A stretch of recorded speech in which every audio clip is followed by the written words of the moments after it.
ભાભર ખાતે સન્માન સમારોહ યોજાયો.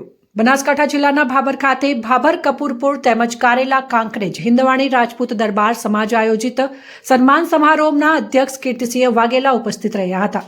આ પ્રસંગે ઊંડાઈથી શ્યામ સ્વરૂપ મહારાજજી ખાસ ઉપસ્થિત રહ્યા હતા અને સૌપ્રથમ દીપ પ્રાગટ્ય કરીને સન્માન સમારોહને ખુલ્લો મૂકવામાં આવ્યો હતો. આ સન્માન સમારોહ ભાભર કારેલા તેમજ કપૂરપુર અને કાંકરેજ હિન્દવાણી રાજપૂત સમાજના તેજસ્વી તાલાઓનું સન્માન કરવામાં આવ્યું હતું. આ સન્માન સમારોહ કાંકરેજ વન વિભાગ કર્મચારી મહામંડળ 11મો સન્માન સમારોહ યોજાયો હતો, જેમાં તેજસ્વી તાલાઓને શિલ્ડ તેમજ બેગ આપીને સન્માનિત કરવામાં આવ્યા હતા. બાલિકાઓ દ્વારા તલવારબાજી કરીને સૌને મંત્રમુગ્ધ કર્યા હતા. ભારતીય જનતા પાર્ટીના બનાસકાંઠા જિલ્લાના પ્રમુખ કીર્તિસિંહ વાઘેલા તથા ભરતસિંહ ભટ્ટેસરિયા તેમજ બાદરસિંહ વાઘેલા પોતાના વક્તવ્યમાં સમાજની એકતા અને શિક્ષણ પ્રત્યે આગળ આવવા હાકલ કરી હતી.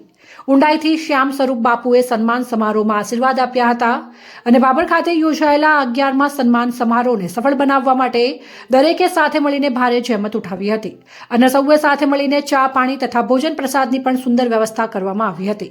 સન્માન સમારોહ બાદ સૌને સાથે મળીને ભોજન કરીને છૂટા પડ્યા હતા.